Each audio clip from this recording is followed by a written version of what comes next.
Romance is a theme ever so prevalent in media.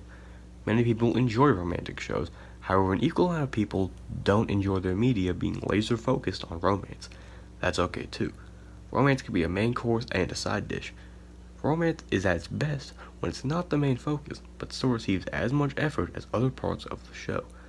This can be tricky to pull off. Many shows end up diluting their stories and making them all about romance, and having that be a main driving point for the plot's progression. Many shows also do the opposite and completely forget about all romantic subplots in favor of getting on with the story. Striking a good mix between being in the background and the foreground while not diluting from the main plot can be tricky. It's even trickier if you're writing about an LGBTQ+ couple. Making them feel as natural as a straight couple can be challenging, especially if the network is against the idea of it. The combination of all these factors makes it a lot more difficult to make a really good romantic subplot. Despite this, many shows have crafted wonderful romances. A great example of a show with a well-written, not too central, and inclusive romance is Disney's very own TheOwlHouse.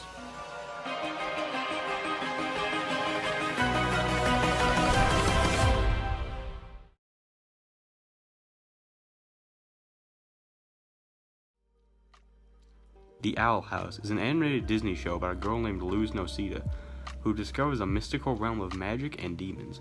Luz decides to stay in this realm and train under the strongest witch in the Boiling Isles, Ida Clawthorne. As the first season progresses, Luz's goals remain mostly the same, until it all comes crashing down on her in Season 2. Season 2 follows her attempting to return home and defeat the tyrannical ruler of the Boiling Isles, Emperor Bellos.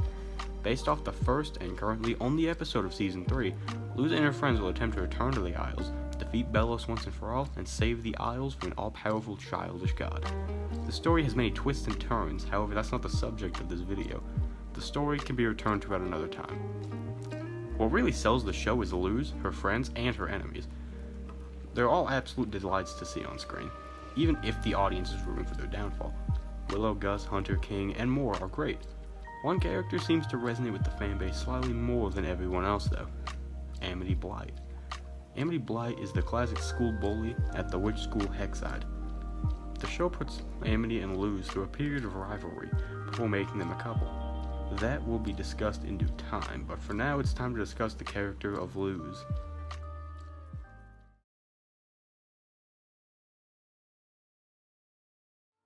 Luz is the happy-go-lucky protagonist. She's friendly, weird, and cares for those around her.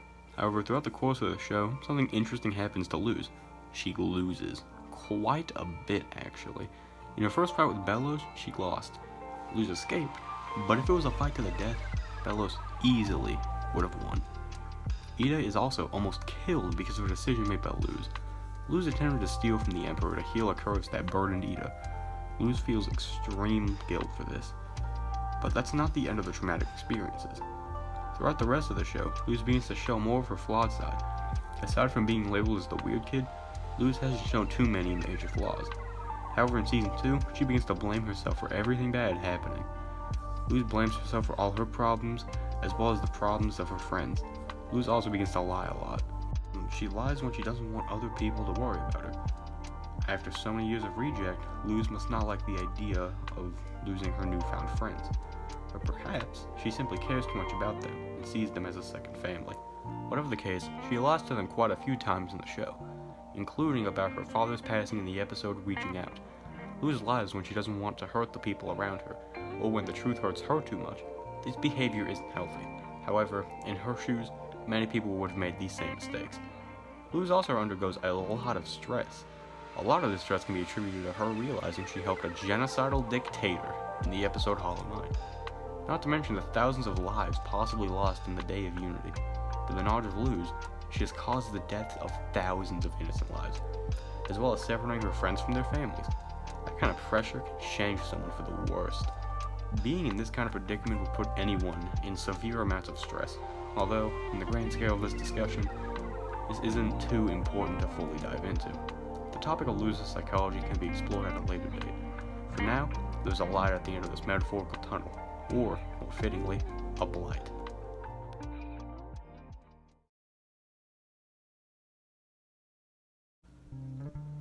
Amity Blight is introduced in the episode I Was a Teenage Abomination. Amity is introduced as a rude, snarky, uptight bully antagonist towards the character of Willow Park. Luz befriends Willow as well as other Hexite students. Luz tries to, not making this up, get the principal to dissect Luz. Whether this was a bluff or not is up for debate. Luz meets Amity again in the episode convention. Still having an antagonistic role, Amity challenges Luz to a duel. Both parties cheated without wanting or trying to, and Amity leaves Luz to her magic studies. Luz and Amity finally go from rivals to sort of friends in the episode Lost in Language. They meet a few more times until Amity finally comes around to Luz in the episode Enchanted Gromfrag. In this episode, the School of Hexite is hosting Grom, their version of prom. There's just one slight difference. Grom Queen has to fight a demon that takes the shape of its opponent's greatest fears. Just a small difference. Amity is Grom Queen and, rightfully so, doesn't want to do it. Luz offers to take her place, and does so. Luz is unable to face her fear, and Grom is released. Before Amity jumps in to fight Grom and faces her fear.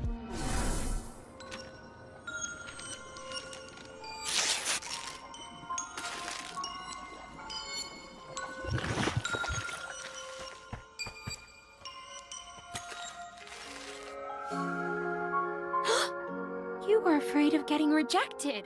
Amity and Luz fight Grom together in dance, literally, and the day is saved. The episode ends on showing the viewer two pieces of a ripped up note, showing that Amity was going to ask Luz to Grom but never did. The rest of season 1 isn't anything special, just Amity with her newfound nervousness towards Luz. Season 2 includes Amity and Luz getting together, as well as Amity facing her own hardships. She has to try and balance her social and home life. She has to appease her strict mother and father. She ends up defying them to go to the Bonesboro Brawl, a fighting event, in the episode Reaching Out. Her father stops her until they have to fight a giant monster and the two of them have a bonding moment. Amity, throughout the rest of season 2, reconnects with her siblings and her father, while drifting further away from her mother. She finally breaks out against her mother in the episode Clouds on the Horizon. Season 3 picks up with her trying to surprise Luz with a possible way back to the Boiling Isles after both them and their friends were trapped in the human realm. Amity's character from there is yet to be seen. Most of Amity's development comes in the form of her interactions with Luz. At first, she starts to be antagonistic towards Luz, playing the bully, and being unjustly cruel to those around her.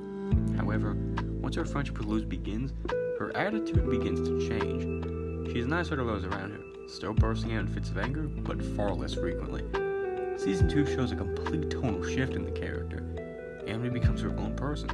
She's escaped from the stereotypical bully personality and from the lovey-dovey crush phase she had in the latter half of season 1. Amity is now her own person, and she keeps many aspects of her character from before, but gets new traits and ditches her old negative ones.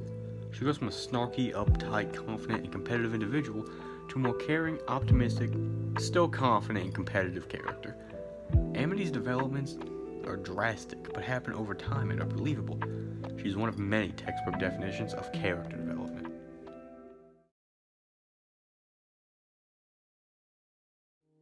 Now, for the moment you've all been waiting for, it's time to discuss Luz and Amity's relationship.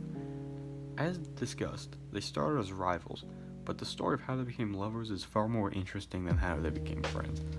The episode Through the Looking Glass Ruins makes the idea of Luz and Amity in a relationship canon.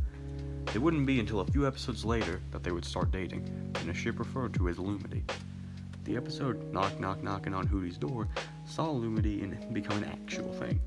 Different episodes explored their relationship on the side, while the main plot remained the focus. Eclipse Lake is a great example. Amity is unable to decode the messages Luz is sending her. This side plot continues but never drives focus away from the main plot of finding Titan's blood for too long. Lumity is never driving attention away from the main plot for too long. In fact, many people want more. The writers haven't been too self-indulgent in Lumity, and have kept it as a side plot for most of the show. Even in thanks to them, when everyone is going back to the demon realm, Amity and Luz don't enter together. The story saw it more fitting for Luz to enter with her own mother.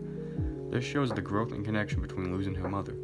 Lumity is in the foreground while simultaneously being in the background. Also, notice the lack of mention of the fact that both Luz and Amity are girls?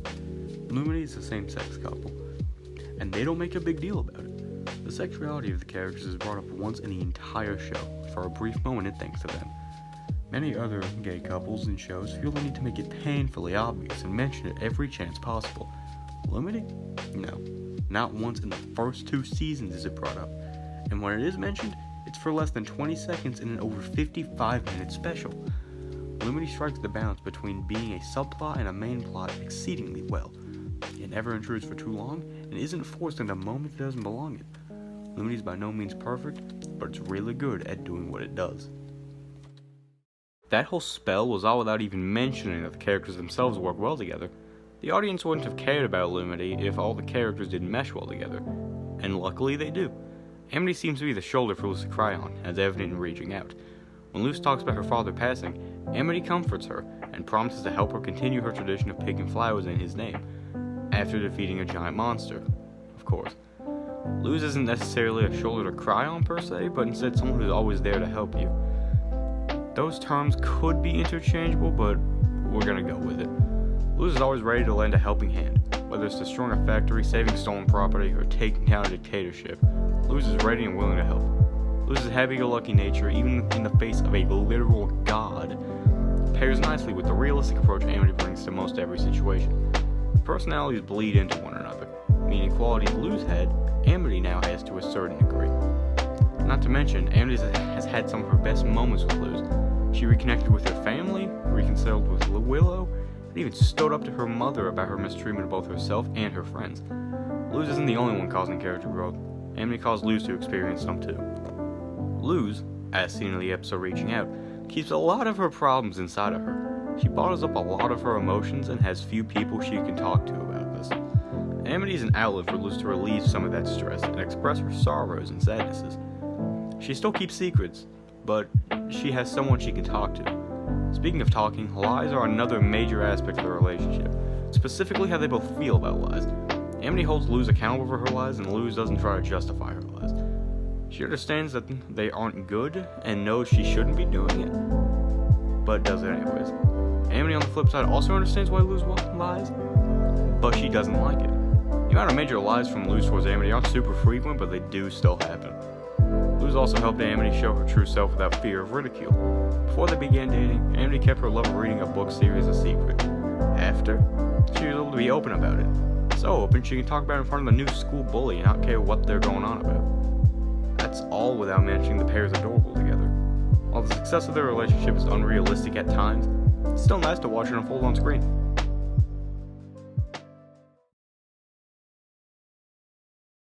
The Owl House, without the addition of Lumity, would still be a really good show.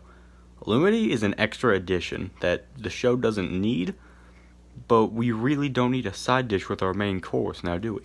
It's nice to have a side dish, and Lumity complements the main story pretty well. Lumity can be criticized for being unrealistic in certain times, and many parents are still up in arms about the quote-unquote brainwashing the same-sex couple enforces. At the end of the day, Lumity is a ship that is going to go down as one of the best cartoon ships for its ability to stay both in and out of the main focus, its excellent representation, and just straight up being good. The writers deserve all the praise they receive for this couple, so hats off to them. As the showrunners continue their work on Season 3, it's important to fully understand what they have already given us. And what they've given us is an incredible romance, best enjoyed on the side.